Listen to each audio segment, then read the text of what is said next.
Era uma noite escura, quase sem lua, na pequena vila de São Benedito. As árvores antigas se agitavam ao vento, seus galhos rangiam como se estivessem sussurrando segredos esquecidos. No silêncio absoluto, havia uma casa que parecia fugir do tempo, uma velha construção de madeira envelhecida, com janelas que pareciam esconder olhos atentos. Essa casa tinha uma reputação. Uma reputação que atravessava gerações, alimentada por histórias que faziam até os mais corajosos hesitarem ao passar por perto. Era conhecida como a Casa do Espírito que não deixava a sua morada. Dizem que, há mais de 100 anos, essa casa foi ocupada por uma família pobre, mas feliz. Joaquim era o patriarca, um homem duro, que passava os dias trabalhando na roça, tentando sobreviver às dificuldades da vida. Sua esposa, Ana, e seus 2 filhos, completavam essa história de simplicidade e esperança.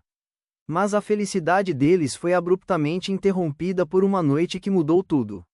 Uma doença misteriosa se espalhou pela vila, e, numa noite sombria, Joaquim morreu de forma repentina, deixando para trás uma mulher desesperada e 2 crianças órfãs. Depois daquela noite, a casa ficou vazia. Mas, com o passar dos anos, ela nunca ficou completamente silenciosa.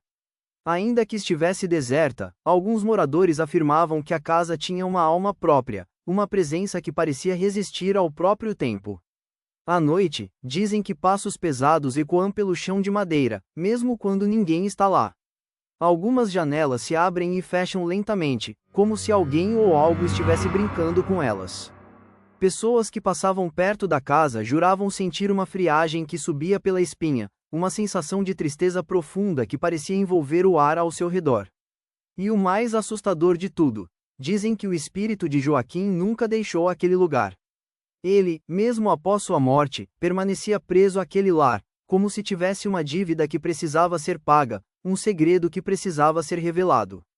E, à medida que as noites se tornaram mais escuras e silenciosas, a presença se manifestava de formas cada vez mais intensas. Sussurros baixos, vozes inaudíveis carregadas de dor, sombras que se alongam pelos cômodos vazios. Algumas pessoas, mais aventureiras ou mais desesperadas, tentaram conversar com ele. Mas o que ouviram foi um silêncio carregado de sofrimento, uma resposta que parecia atravessar o tempo, carregada de uma tristeza que ninguém consegue explicar. A casa, além de ser uma personagem na história, era uma moldura perfeita para a atmosfera de medo e mistério. As paredes de madeira exalam histórias de dor, de perdas, de segredos enterrados. Dentro dela, móveis antigos cobertos de poeira e teias de aranha pareciam esconder memórias esquecidas. As janelas quebradas, o vento que passava por elas, criava uma sinfonia de sussurros que pareciam contar a história de Joaquim e de tudo o que ele tinha a dizer, mas nunca conseguiu. E, mesmo assim, muitas pessoas tentaram desvendar aquilo que parecia impossível de entender.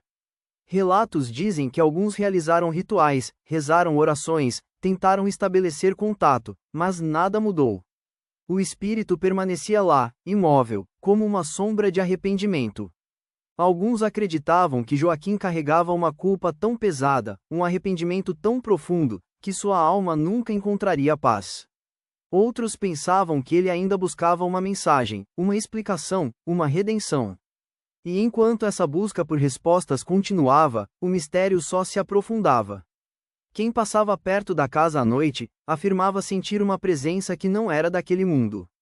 Uma força invisível que parecia puxar a alma, que fazia o coração acelerar e a respiração ficar presa na garganta. Era como se alguém estivesse ali, escondido nas sombras, observando, esperando. Alguns diziam que viam uma sombra esguia, uma silhueta que se movia lentamente, com uma sensação de que ela carregava toda uma vida de sofrimento. Outros afirmavam ouvir passos pesados, como se alguém estivesse caminhando de um lado para o outro, na esperança de que alguém o ouvisse, que alguém o entendesse. Aqueles que tentaram entrar na casa, mesmo sabendo do perigo, descreviam uma atmosfera carregada de tristeza. Dentro das paredes, o silêncio era quase ensurdecedor. Os móveis antigos, cobertos de poeira, pareciam presos ao tempo, como se guardassem os segredos de uma vida que terminou tragicamente. E, às vezes, a sensação de que alguém os observava de perto era tão forte que muitos desistiam de continuar explorando o mistério.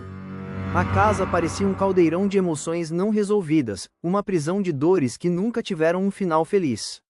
E mesmo que muitos tenham tentado desvendar o segredo, a verdade permanecia oculta.